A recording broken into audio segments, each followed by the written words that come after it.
Las piezas o trebejos. Anteriormente se mencionó que el ajedrez es la representación medieval de la guerra. Las piezas tienen forma de los elementos icónicos que se encuentran en los castillos de Europa, ubicándose sobre el tablero según la jerarquía y los roles que desempeñan. Como regla general, exceptuando el peón que se expondrá posteriormente, todas las piezas toman o capturan de la misma manera en que se desplazan, retirando la pieza adversaria que se captura y ocupando su lugar. El precursor del ajedrez es el juego denominado chaturanga, del sánscrito chatur, que significa cuatro, y anga, que significa parte.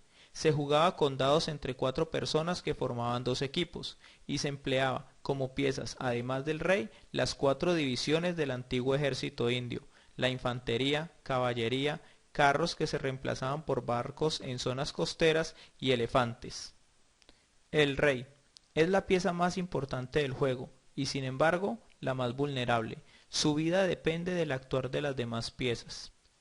Su figura se destaca por ser la más alta y su corona tiene una cruz o una punta que sobresale verticalmente.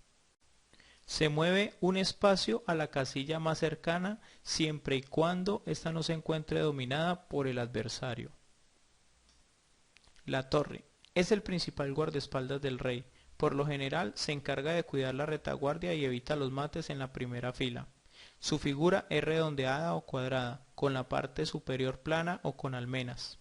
Se mueve sobre filas y columnas. Antiguamente representaba los carros o barcos de guerra. El rey cuenta con un movimiento especial que se denomina enroque. Este se realiza únicamente con la torre, pero se considera una jugada de rey y consiste en cambiar súbitamente la posición de ambas piezas. Hay dos tipos de enroque, el corto o con la torre del flanco del rey y el largo o con la torre del flanco de dama. El proceso del enroque consiste en que el rey se acerca 2 casillas hacia la torre con la que va a enrocar y luego la torre pasa colocándose al otro lado del rey. Acabamos de ver el enroque con blancas en el flanco del rey. Ahora se realizará el enroque con negras en el flanco de la dama. Para enrocar se deben cumplir ciertas normas. Primero, el rey o la torre con la que se va a enrocar no se deben haber movido en momento alguno. Como se muestra en el diagrama, el rey movió de la casilla E1 a la D1 y ya perdió la oportunidad de enrocar. Y el negro no puede enrocar por el ala de dama ya que la torre de A8 se ha desplazado a la casilla B8.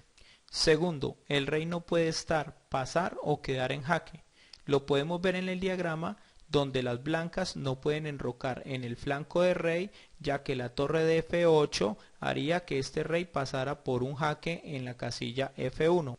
Del mismo modo, el rey negro no puede enrocar en el flanco de dama, ya que al terminar el enroque quedaría en la casilla C8, la cual es dominada por la torre blanca de C1.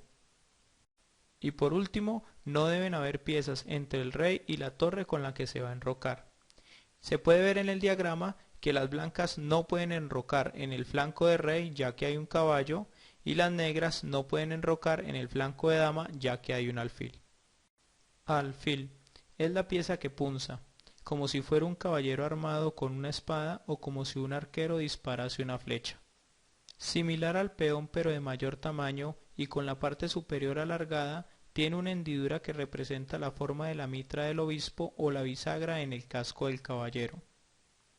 La ubicación al lado de la dama y al lado del rey indica que como obispo es el asesor o consejero espiritual y como caballero es la guardia personal. En algunos países como Francia representa al bufón que divierte a los monarcas. Su movimiento es en diagonal, por tal motivo no puede cambiar de color de casillas. En el chaturanga el alfil era el elefante pero con una movilidad reducida. La dama es la pieza más poderosa, por dominar el mayor número de casillas. Su figura es delicada y esbelta, de mayor tamaño que el alfil, con una corona que termina en varias puntas, ondulaciones o en una pequeña esfera.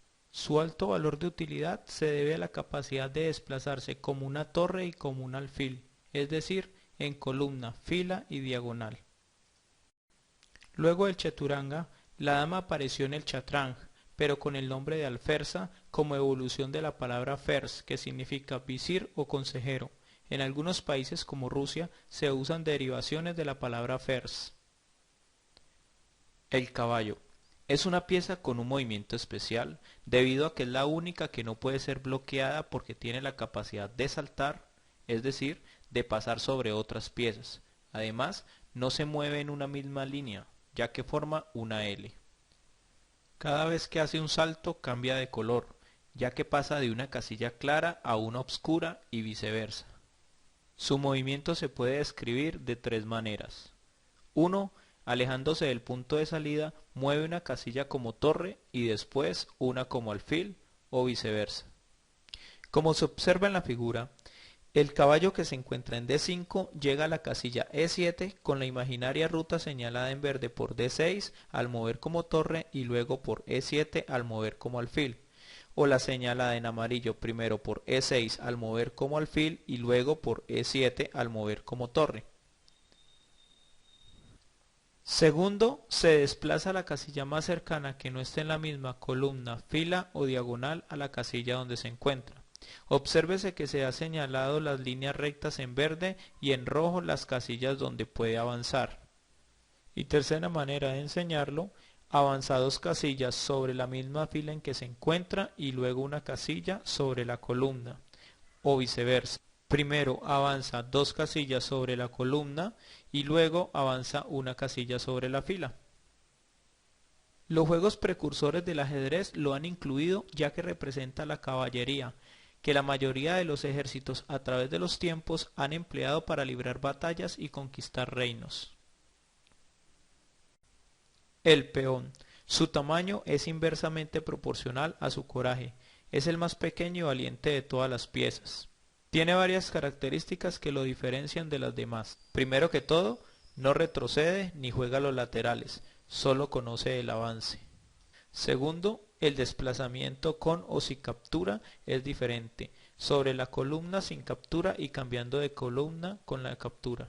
El peón captura de dos maneras diferentes, la captura regular como lo acabamos de ver avanzando a la casilla en diagonal y la captura irregular o captura al paso. En la captura al paso, el peón a ser capturado parte de su fila inicial y avanza dos casillas quedando al lado del peón adversario, y éste en su inmediato turno lo captura ubicándose por detrás del peón. Es decir, que es igual a una captura regular cuando el peón avanza solo una casilla. El peón tiene otra característica especial al llegar a la última fila. Se convierte en cualquiera de las otras piezas, aunque no hayan disponibles porque no se han capturado. Esta propiedad excluye al rey y se denomina promoción. Se puede promocionar varias piezas de la misma clase, es decir, por ejemplo, se pueden tener varias damas sobre el tablero.